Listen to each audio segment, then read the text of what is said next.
Shalom semua, bertemu kembali di dalam program Bicara Sabda. Dalam kesempatan ini saya ingin berkongsi satu tema atau satu tajuk tentang kepimpinan, yaitu pemimpin bermahkota duri. Saya mengajak kita bersama-sama membaca di dalam Injil Matius pasal yang ke-27 ayat 28 hingga ayat yang ke-30. Demikian firman Tuhan. Mereka menanggalkan pakaiannya dan mengenakan jubah ungu kepadanya. Mereka menganyam sebuah mahkota duri dan menaruhnya di atas kepalanya, lalu memberikan dia sebatang buluh di tangan kanannya. Kemudian mereka berlutut di hadapannya dan mengolok-olokkan dia, katanya, "Salam, hai Raja orang Yahudi." Mereka meludahinya dan mengambil buluh itu dan memukulnya ke kepalanya. Ini adalah kisah tentang Kristus setelah diadili, dihakimi, kemudian Yesus dibawa ke satu tempat sebelum dibawa untuk disalibkan. Lalu mereka melakukan seperti yang dicatatkan di dalam peristiwa ini. Satu perkara yang menarik perhatian saya di sini adalah di ayat yang ke-29. Di ayat ini berkata, mereka menganyam sebuah mahkota duri dan menaruhnya di atas kepalanya. Mereka menganyam sebuah mahkota duri dan menaruhkan di kepala Yesus.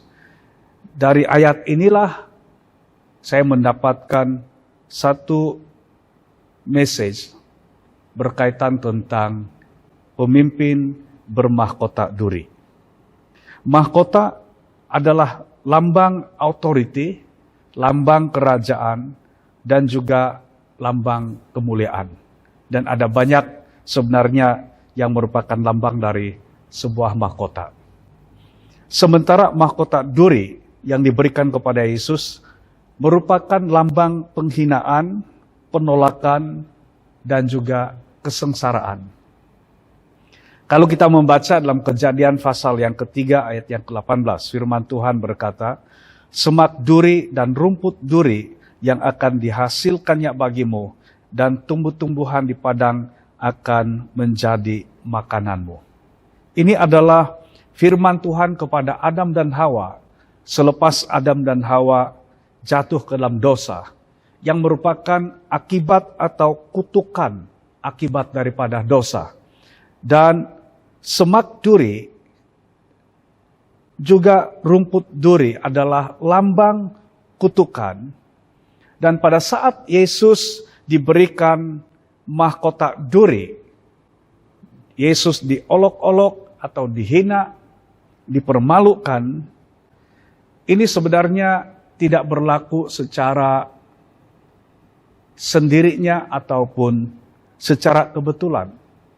Saya percaya ini ada kaitan dengan apa yang terjadi di ayat yang ke-18 dalam Kejadian pasal yang ketiga. Semak duri dan rumput duri merupakan akibat dari dosa, merupakan kutukan akibat daripada dosa. Tapi ketika mereka menganyam sebuah mahkota, dan mahkota itu adalah dari rumput duri atau dari semak duri, yang kita tahu duri ini sangat menyakitkan kalau sekiranya tertancap di mana-mana bagian pada tubuh kita. Dan itu telah dipakaikan kepada Yesus di kepalanya, pasti itu sangat menyakitkan, tetapi ini juga memberikan message kepada kita bahwa kutuk dosa yang diwakili oleh semak duri dan rumput duri ini ditanggungkan kepada Kristus.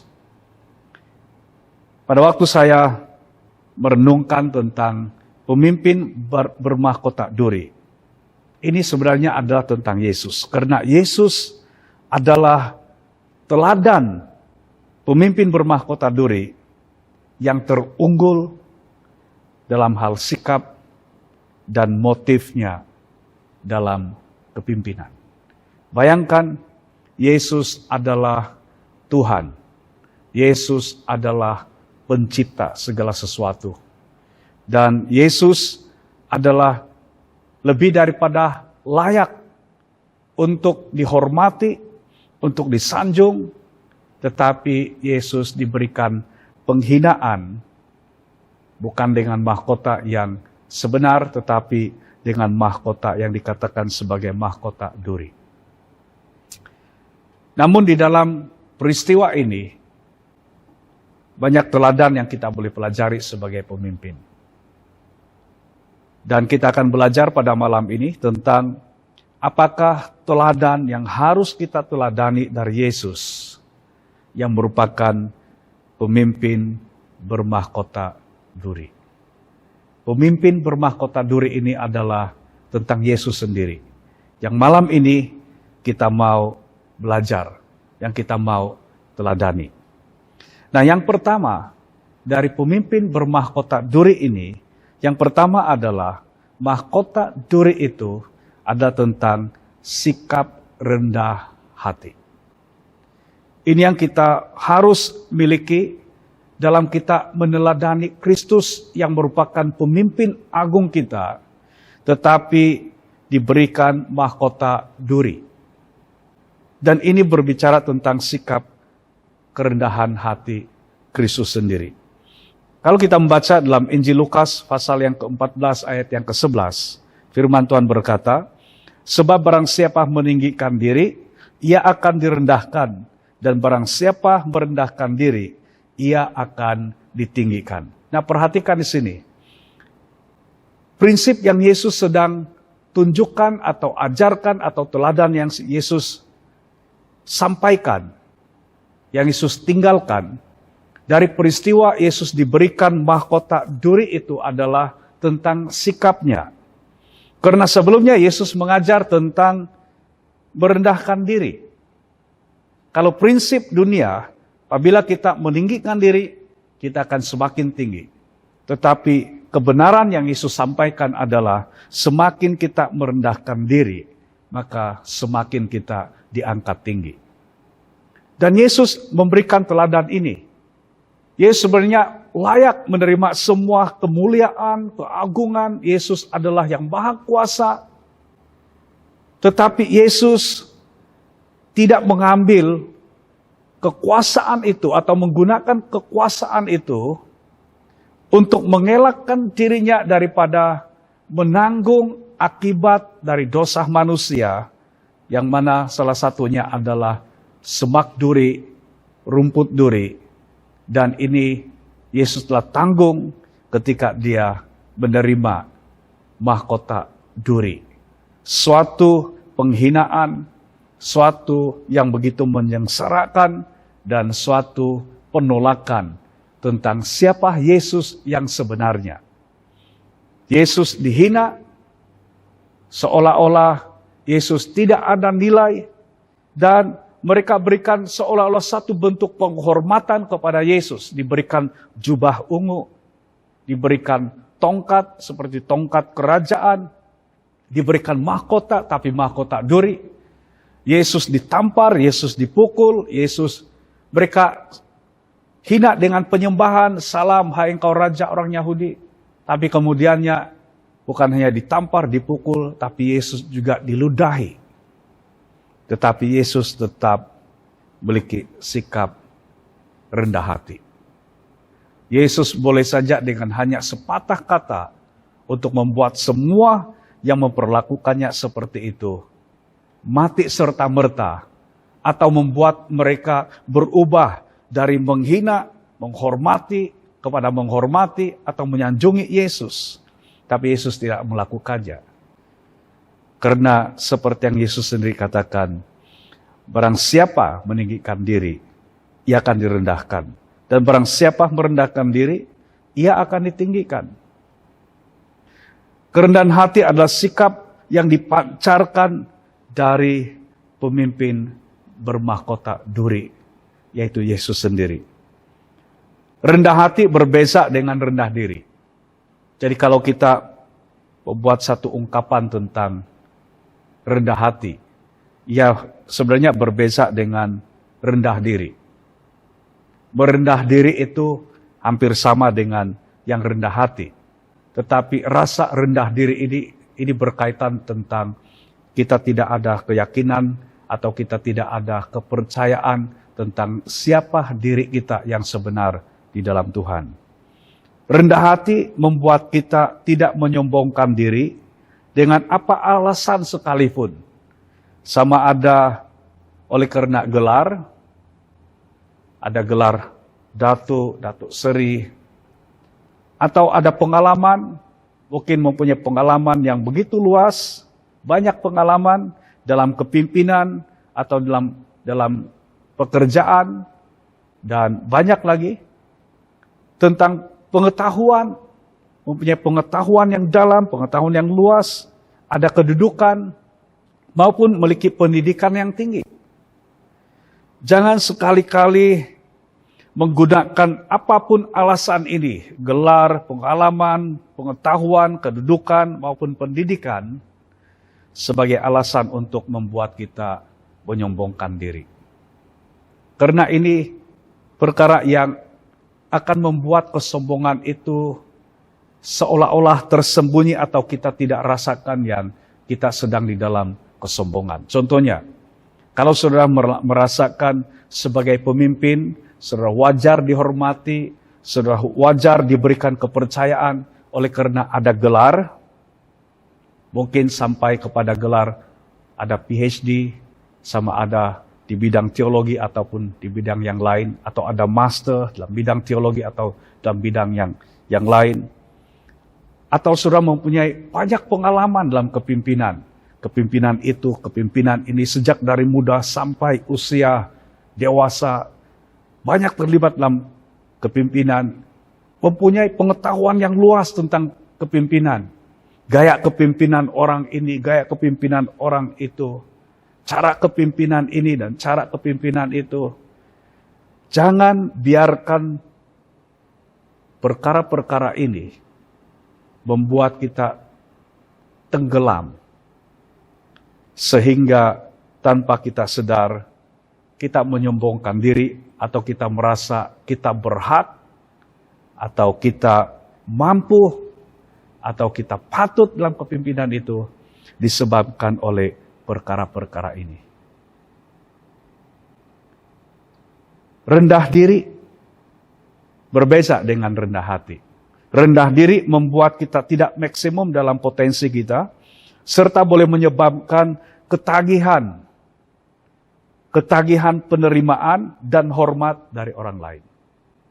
Karena kita merasa rendah diri, maka kita berusaha untuk menonjolkan diri supaya kita dapat diterima, kita diiktiraf, kita dihormati oleh orang lain. Karena kenapa? Ini suatu yang mengingatkan kepada saya secara pribadi. Lebih baik dikenali sebagai orang pintar yang rendah hati daripada orang bodoh yang sombong. Kadang-kadang ini satu perkara yang agak melucukan apabila kita bandingkan tentang perkara ini. Biasanya orang yang pintar, kalau dia rendah hati, dia pintar atau dia berpengalaman, dia berkedudukan, dia punya gelar apapun, dia tahu tentang siapa diri dia yang sebenar. Dan dia mampu untuk terus dapat bersama dengan orang yang paling rendah sekalipun dibandingkan dengan diri dia. Walaupun mungkin dia ada PhD itu dan ini, tapi dia boleh duduk bersama dengan orang yang mempunyai taraf pendidikan yang sangat rendah sekalipun. Sehingga orang dapat melihat orang seperti ini adalah orang pintar tetapi rendah hati. Jangan sebaliknya, dengan kepintaran yang ada, orang akan lebih dapat melihat kita adalah orang yang sombong. Apalagi sudahlah bodoh, sombong lagi. Ada satu kisah tentang satu orang di mana waktu dia coba menukar tayar kereta dia yang kehilangan angin.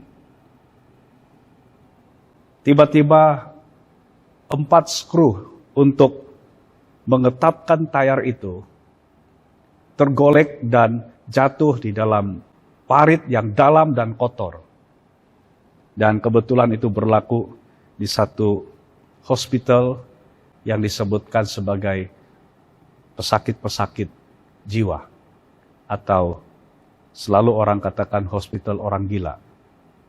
Lalu ada seorang pesakit yang sedang duduk-duduk dan memperhatikan orang ini, yang kebingungan bagaimana dia pasang balik tayar atau tayar ganti.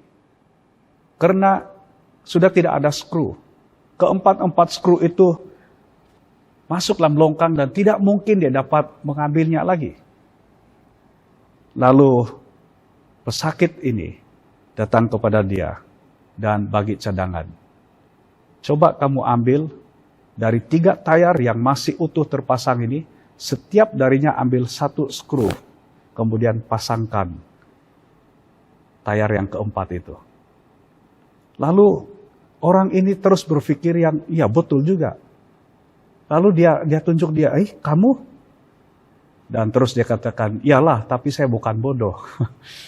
Yang maksudnya, bila dia katakan, kamu, maksudnya kamu ini orang gila. Kamu ini orang pesakit jiwa. Dan dia katakan, iyalah walaupun saya seperti ini, saya dalam keadaan sakit, tapi saya bukan orang bodoh. Dan ini mengingatkan kepada saya secara pribadi untuk memelihara kerendahan hati. Karena ada kemungkinan di bidang-bidang yang lain kita lebih tahu.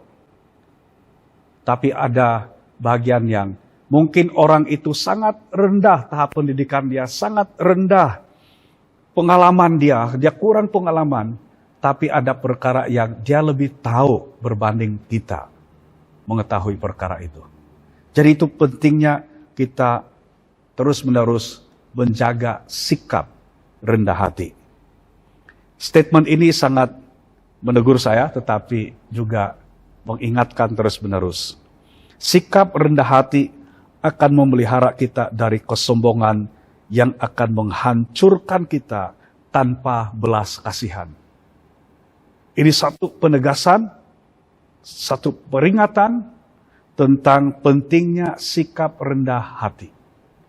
Pemimpin bermahkota duri seperti Kristus yang diberikan mahkota duri yang merupakan satu penghinaan, satu penolakan, satu yang begitu menyengsarakan, tapi Yesus tetap rendah hati menerima semua perlakuan itu.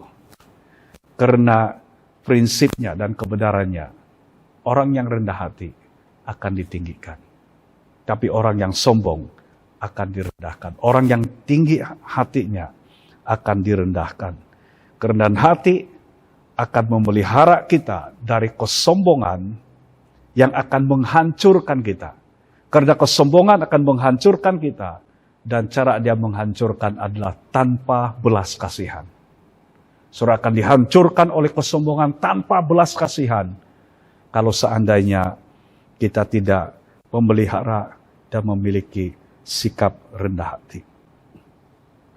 Yang kedua, yang kita belajar dan kita teladani dari pemimpin bermahkota duri. Yang kedua ialah mahkota duri adalah motif memuliakan Tuhan. Kalau yang pertama tadi itu berbicara tentang sikap. Yang kedua ini adalah motif.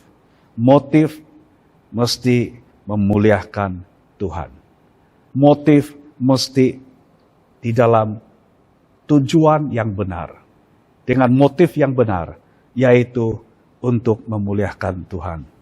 Yohanes 3 ayat 30, firman Tuhan berkata, Ia, yaitu Yesus, harus makin besar, tetapi aku di sini merujuk kepada Yohanes Pembaptis, harus makin kecil. Ini suatu yang sangat luar biasa sekali. Karena Yohanes juga bukan orang yang biasa-biasa. Dialah yang dinubuatkan yang akan menyediakan jalan bagi Tuhan. Tetapi apabila Yohanes dikatakan atau ditanya, adakah engkau Mesias itu? Dia katakan, bukan aku. Karena Yesus akan membaptis kamu dengan Roh Kudus. Akan membaptiskan kamu dengan api. Aku hanya membaptiskan kamu dengan air. Membuka tali kasutnya pun aku tidak layak, kata Yohanes. Dan dia berkata, Yesus harus makin besar. Aku harus makin kecil. Kita perhatikan di sini. Yohanes seorang yang begitu berpengaruh sekali. Dia ramai murid. Tapi dia tahu tujuan hidup dia. Dan motifnya adalah menyediakan jalan bagi Mesias, yaitu Kristus. Yang sebelumnya dia tidak tahu Yesus adalah Mesias itu. Tapi waktu dia membaptiskan Yesus, di situ Bapa memberikan pengistiharan dan Yohanes mengenali dialah Mesias itu. Dan ini yang dia katakan, Yesus harus makin besar, tetapi aku harus makin kecil. Kenapa dia katakan seperti ini? Karena motifnya bukan untuk membangun kekuasaannya, membangun kemuliaannya, tetapi untuk membawa kemuliaan bagi nama Tuhan. Pemimpin bermahkota duri tidak menjadikan kemuliaan diri sendiri menjadi motifnya, tetapi melalui hidup dan kepimpinannya, Tuhan dimuliakan. Ini sesuatu yang sangat indah sekali di dalam kepimpinan sebenarnya. Karena apabila kita memiliki motif yang benar, baik melalui hidup kita maupun dalam kepimpinan kita, pasti kehidupan kita memuliakan Tuhan. Filipi pasal yang kedua ayat 9 hingga ayat yang ke-11, firman Tuhan berkata, itulah sebabnya Allah sangat meninggikan dia, itu Yesus, dan mengaruniakan kepadanya nama di atas segala nama, supaya dalam nama Yesus bertekuk lutut segala yang ada di langit, dan yang ada di atas bumi, dan yang ada di bawah bumi. Dan segala lidah mengaku, Yesus Kristus adalah Tuhan, bagi kemuliaan Allah Bapa. Di ayat yang ke-11, di akhir daripada apa yang dikatakan tentang Yesus, dikatakan di sini, bagi kemuliaan Allah Bapa. Yesus selalu di dalam pelayanannya atau kehidupannya sebagai manusia, ketika dia datang dalam dunia ini, Allah yang telah menjadi manusia, dia selalu meletakkan motif utamanya adalah bagi kemuliaan Allah Bapa. Selain daripada untuk misi menyelamatkan kita umat manusia berdosa. Jika motif kita benar, yaitu untuk memuliakan Tuhan, tindakan dan nilai-nilai kepimpinan kita pasti memuliakan Tuhan. Tetapi, jika motif kita semata-mata untuk legasi atau warisan pribadi, pasti ia akan runtuh seperti menara Babel. Kalau kita membaca di Kejadian pasal yang ke-10 ayat yang pertama sampai ayat yang ke-9. Manusia pada waktu itu, selepas Adam dan Hawa mempunyai ramai anak dan keturunan mereka menjadi semakin ramai, manusia pada waktu itu hanya menggunakan satu bahasa. Jadi tidak perlu ada penterjemah atau tidak perlu ada pelajaran bahasa yang lain. Kalau sekiranya di sekolah tidak perlu ada bahasa Inggris, bahasa Mandarin, bahasa Malaysia, dan bahasa-bahasa yang lain. Karena hanya satu bahasa. Lalu mereka bersepakat untuk membangun satu menara sampai ke langit dan begitu megah yang sekarang ini kita gelarkan sebagai Menara Babel. Dan ketika Tuhan melihat hal itu, mereka punya motif yang tidak benar. Tuhan perintahkan manusia supaya tersebar di seluruh dunia, tapi mereka mau membangun warisan, legasi mereka sendiri, dan tidak mau terpancar seperti yang Tuhan inginkan atau rencanakan kepada manusia. Lalu Tuhan kacaukan bahasa mereka, sehingga mereka tidak dapat mengerti satu dengan yang lain. Sehingga terbentuklah suku, bangsa, kaum, dan bahasa yang sekarang ini ada di dunia ini. Tetapi ini mengingatkan kepada saya, perkataan legasi ataupun warisan. kelihatan ini sesuatu yang begitu indah. Pada waktu saya sharing dengan seorang hamba Tuhan, berapa waktu yang lalu, dia katakan pastor akan meninggalkan satu legasi atau satu warisan pelayanan yang orang akan ingat sampai bila-bila. Dan kedengaran perkara ini sangat baik dan mengkagumkan. Tapi tiba-tiba saya ditegur oleh Tuhan, diingatkan oleh Tuhan tentang perkara ini. Jangan bangun legasimu, jangan bangun warisan pribadimu. Yang kau bangun adalah kerajaan Allah dan kebenarannya. Selalu letakkan motif utama di dalam hidup kita, dalam kepimpinan atau apapun, apabila berbicara tentang legacy ataupun warisan, biarlah yang kita bangunkan, yang kita tinggalkan adalah kerajaan Allah di bumi ini, didirikan, diperkuatkan, dan dimuliakan, diagungkan. Karena itulah panggilan kita, baik sebagai pemimpin atau sebagai anak-anak Tuhan. Statement ini berkata begini, motif kita dalam kepimpinan hendaklah murni, yaitu untuk memuliakan Tuhan. Kalau motif di dalam kepimpinan kita adalah untuk memuliakan Tuhan, saya percaya kita akan melakukan kebenaran. Karena jika tidak, kalau motif kita tidak murni, yaitu untuk memuliakan Tuhan, jika tidak, kita sedang memuliakan dia, yaitu iblis, yang melawan Tuhan. Jadi ini suatu yang mengingatkan kita dan berikan teguran yang keras bagi kita sebagai pemimpin, bahwa kita harus sentiasa evaluasi motif kita. Sama ada untuk memuliakan Tuhan, atau untuk diri kita sendiri. Yesus ketika diberikan mahkota duri, dia tidak bertindak menggunakan otoritas dia, raja di atas segala raja, untuk melawan orang-orang yang menghina dia, yang menyengsarakan dia, karena dia ada motif, dia ada misi yang jelas untuk mentaati Bapa, memuliakan Bapa di sorga, tapi juga untuk misi keselamatan bagi kita umat manusia berdosa. Mahkota seharusnya sesuatu yang dibanggakan dan selesa untuk dipakai. Baru-baru ini pertabalan Raja Charles, Raja England, setelah kemangkatan Ratu Elizabeth. Dan dia yang menggantikan menjadi raja di seluruh England atau Great Britain.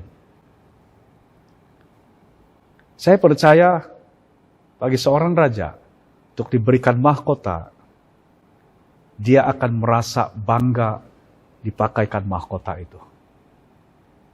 Tapi bukan hanya merupakan satu kebanggaan, mahkota itu seharusnya selesa. Pernah Ratu Elizabeth, dia menyampaikan rasa tidak selesa dia dengan mahkota yang dipakainya. Yang dia katakan tidak selesa yang boleh menyebabkan leher saya boleh patah. Mahkota itu rasa selesa. Namun apabila kita merenungkan tentang mahkota duri yang diberikan kepada Yesus, dia jauh sekali dari rasa bangga memakainya, apalagi rasa selesa. Karena mahkota itu adalah mahkota penghinaan, mahkota duri. Dan duri yang tertancap di kepalanya itu adalah duri yang bukan selesa dirasakan, tetapi sangat menyakitkan. Ada yang berkata semak duri yang diambil, dianyam untuk dijadikan mahkota duri Yesus, itu adalah dari jenis semak duri yang mana durinya itu beracun. Kalau sekiranya tertancap di mana-mana bagian tubuh kita, akan rasa sangat sakit, sangat pedih. Namun Yesus telah menjadi teladan kepada kita, menjadi pemimpin bermahkota duri. Kristus yang adalah Tuhan yang telah menjadi manusia, telah memberi teladan pemimpin bermahkota duri. Milikilah sikap dan motif yang benar, maka Anda siap bermahkotakan duri sebagai pemimpin. Dan ini mengingatkan kita sebagai pemimpin, jadilah pemimpin bermahkota duri. Sehingga kalau seandainya ada orang yang menghina saudara, menolak saudara, dan dengan perlakuan-perlakuan yang menyakitkan. Pada minggu yang lepas, saya telah menyampaikan satu perkongsian tentang cara mengkeohkan pemimpin. Mungkin ada orang-orang yang sedang mengusahakan untuk mengkeohkan Anda sebagai pemimpin. Saya percaya kita akan tetap teguh, kita akan tetap kuat di dalam kepimpinan, dalam pelayanan, atau dalam kehidupan kita sebagai orang percaya. Karena kita adalah pribadi atau pemimpin yang bersedia menjadi pemimpin bermahkota duri. Saya berdoa akan muncul, akan bangkit pemimpin-pemimpin yang bermahkota duri, yang memiliki sikap hati yang benar, yaitu rendah hati, dan memiliki motif yang benar, yaitu semata-mata dan hanya untuk memuliakan nama Tuhan. Mari kita berdoa. Bapa, kami bersyukur untuk firman-Mu dan perkongsian yang hamba-Mu sudah sampaikan. Berkati setiap kami agar kami menjadi pemimpin yang bukan hanya bersedia menjadi pemimpin bermahkota duri, tetapi ketika kami menjadi pemimpin bermahkota duri, kami tidak menjadi lemah, kami tidak menjadi putus asa, karena mata kami tertuju kepada pemimpin agung kami, yaitu Kristus, yang lebih dahulu telah memberikan teladan sebagai pemimpin bermahkota duri. Dalam nama Tuhan Yesus, kami berdoa. Amin.